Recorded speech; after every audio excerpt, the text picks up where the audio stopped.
Continuando con la cápsula anterior y en relación a la pregunta que dejábamos planteada, ¿cierto? El video se cortó abruptamente, pero dejábamos planteada una pregunta, ¿cierto? Respecto de si es que acaso ese poseedor no dueño de la situación del dominio bonitario, ¿cierto? Del periodo clásico, es decir, aquel sujeto a quien se le hace una entrega simple de la cosa mantipi en virtud de un antecedente, ¿cierto? Se celebró probablemente un contrato compraventa o bien otro título que puede ser una justa causa. Y este sujeto queda en situación de poseedor no dueño, o sea, no se hace dueño de la cosa mantipi porque no se observan las formalidades, pero sí tiene una situación de facto que es muy interesante para el derecho romano, lo fue para los jurisprudentes clásicos, y que es la situación de la posesión de la cosa corporal mantipi. Y para proteger aquello, nos preguntábamos relatábamos en la cápsula anterior, existían dos medios procesales, ¿cierto?, que iban a estar amparando a ese poseedor no dueño en la situación in bonis.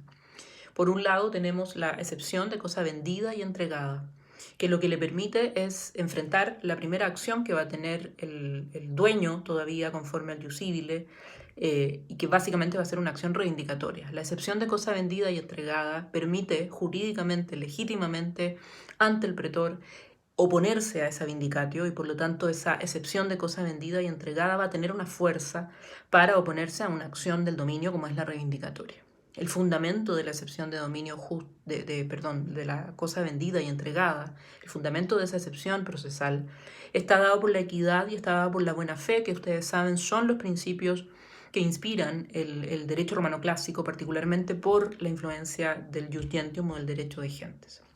Ahora bien, también decíamos, existe un segundo método procesal o un segundo instrumento procesal muy importante, mucho más importante incluso que la excepción de cosa vendida y entregada, si es que lo miramos desde la perspectiva de la historia del derecho privado, ¿cierto? Y que es la actio publiciana. La actio publiciana es una acción judicial, con todas las características que sabemos tienen las acciones judiciales, es decir, van a poner en movimiento un juicio. Y ese poner en movimiento un juicio se va a dar en particular respecto de este poseedor no dueño, en el caso y en el supuesto de que sea desposeído de la cosa corporal mantipi, que le fue entregada con este vicio de forma y que por lo tanto no adquirió legítimamente o no adquirió conforme al antiguo ius civile romano. Cuando ello ocurre, puede entonces, si es desposeído, este poseedor no dueño podrá accionar también, al igual que si fuera, como si fuera un dueño, pero es un poseedor. Un poseedor que es tratado como si fuera dueño, ¿ya? Pero no es un dueño y por eso no puede ejercer la reivindicatoria si es que es desposeído de la cosa corporal, sino que tiene que irse por la vía alternativa que le confieren los jurisprudentes clásicos, que le confieren los pretores, particularmente y sobre todo el pretor peregrino, que es la acción publiciana. ¿Por qué es importante la acción publiciana? La acción publiciana tiene mucha importancia porque la única vía que va a tener ese poseedor no dueño para volverse dueño conforme al derecho civil romano es la usucapio. Este modo de adquirir basado en el uso, originalmente en el derecho romano, en el uso de la cosa corporal durante un tiempo determinado, ¿cierto? En una definición bien quiritaria, si queremos, o antigua de lo que era la usucapio.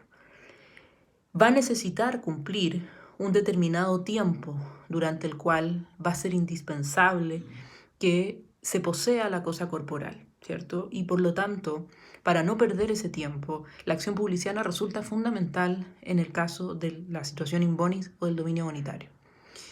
Entonces, ese es el rol y esa es la función que va a tener la acción publiciana. Sí va a poder ser dueño este poseedor no dueño, se va a poder convertir en dueño precisamente en virtud del modo de adquirir usucapio, ¿ya? Y el modo de adquirir usucapio va a actuar, en este caso, precisamente como una forma de sanear situaciones viciadas en el origen de la adquisición del dominio. Ese saneamiento será tanto de vicios de forma como vicios de fondo. La usucapio va a tener ese potencial y va a actuar conforme entonces a aquello, ¿no? Va a permitir que haya efectivamente una solución en el tiempo respecto de esa situación de ineficacia. El sujeto queda sin la posibilidad de ser o convertirse en dueño, pero lo va a poder hacer en virtud de la usucapio. Ahora, lo otro que es sumamente importante en la historia del régimen del dominio romano es identificar que no solamente, o sea, la situación del dominio bonitario clásico, ¿cierto? Es una situación de suma importancia porque es la primera de varias que van a ser instituciones tremendamente influenciadas por el derecho de gentes. Cuando veíamos la historia de las fuentes del derecho romano, hemos dicho hasta el cansancio que el derecho de gentes es un nuevo derecho civil, pero que no reemplaza en bloque al derecho critario o civil antiguo del derecho, ¿cierto?, romano, sino que lo que hace es remozarlo y lo remoza para actualizarlo, para adecuar la norma jurídica a la realidad social, ¿cierto?, y a la realidad sobre todo económica, que en el caso del derecho romano fue muy importante y muy determinante en la construcción jurídica. El dominio monetario va a ser la primera de estas instituciones en donde ustedes pueden observar fuertemente el trabajo del jurisprudente clásico con sus criterios de justicia, con los iura que aplican a los casos concretos, como es el caso de aquel poseedor no dueño. Pero también va a marcar una tradición y un régimen jurídico de la posesión que va a ser sumamente importante en la historia del derecho privado. Y ahí entonces tenemos lo que veíamos en su minuto en las clases, ¿cierto? En el periodo postclásico, vamos a ver que ya no es importante si la cosa es mancipio o es nec mancipi para los efectos de su transferencia. Porque para los efectos de su transferencia y del modo, sistema de transferencia romano, en el periodo posclásico va a pervivir solamente la clasificación entre cosas muebles e inmuebles y por lo tanto ya no vamos a tener este uso permanente y constante y exigente de la emancipatio o la injurescessio. Esos son modos de adquirir propios del periodo critario. En el periodo posclásico, por lo tanto, lo que sí se va a mantener y va a ser, sin duda alguna, como ustedes ya saben muchos, el modo de adquirir más importante del periodo posclásico es la traditio, ¿cierto? La entrega de la cosa corporal hecha por quien puede hacerlo, en teoría, ¿cierto?, con la voluntad de transferir el dominio hacia un sujeto, el accipiens, que va a tener su voluntad a su vez de adquirir el dominio mediante esa simple entrega de la cosa. No va a ser formal, no va a ser solemne, pero la traditio va a ser sin duda un modo de adquirir tremendamente importante. Pero empieza a ocurrir en el periodo posclásico, ¿cierto?, que hay ahora vicios de fondo en las traditios. Es decir, no vamos a hablar ya de vicios de formalidades o de solemnidades, pero sí nos vamos a enfrentar a la situación de que el tradente o el tradens, aquel que concurre a la traditio para transferir la cosa corporal, va a concurrir a ella sin tener el derecho de dominio sobre la cosa corporal que está transfiriendo. Y eso es lo que se conoce como la situación a non domino en el periodo posclásico. Y la actio publiciana va a aparecer entonces también en el periodo posclásico, acompañando y protegiendo a aquel nuevamente poseedor no dueño. ¿Por qué poseedor no dueño? Porque adquiere de un sujeto que no es el dueño, no es el verdadero dueño de la cosa corporal.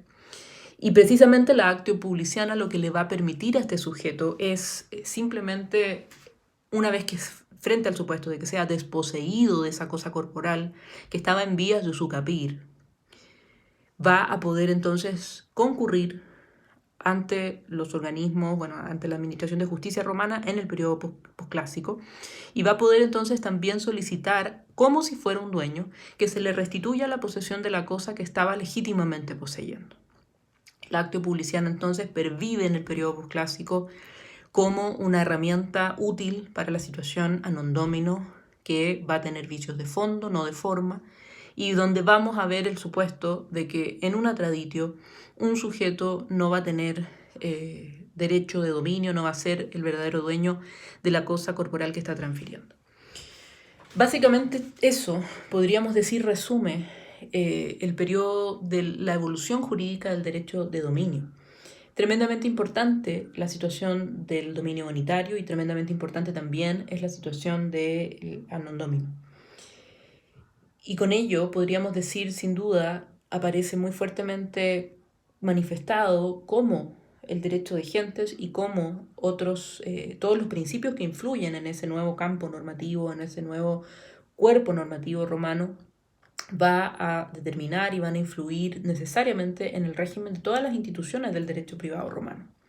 Por lo tanto, les dejo esta cápsula para que ustedes hagan su análisis y para que tengan presente estas situaciones del dominio en la evolución del derecho romano. En la próxima cápsula vamos a conversar de un tema que es muy importante también en su formación y que ustedes ya lo conocen, pero vamos a dedicar algunas menciones en particular al modo de adquirir usucapio propio del derecho quiritario. Ustedes ya han visto bastante de eso, hemos mencionado bastante de eso en estas cápsulas, pero quise detenerme un poco también en el modo de adquirir usucapio, en sus orígenes y en cómo evolucionó en el derecho romano, que me parece que son las dos cosas más interesantes que ustedes probablemente no van a ver en el derecho civil moderno, ¿cierto? Y ahí vamos a hablar de por qué la usus capio, originalmente basada en el uso de la cosa corporal, en el periodo clásico va a evolucionar para transformarse al concepto de posesión corporal, y le vamos a incorporar también el elemento de la buena fe y la justa causa en el periodo clásico, que va a ser una incorporación que hacen los jurisprudentes de la época. Les dejo un saludo muy grande, espero que estén todos muy bien y nos veremos en otra cápsula prontamente, chiquillos. Nos vemos luego. Gracias.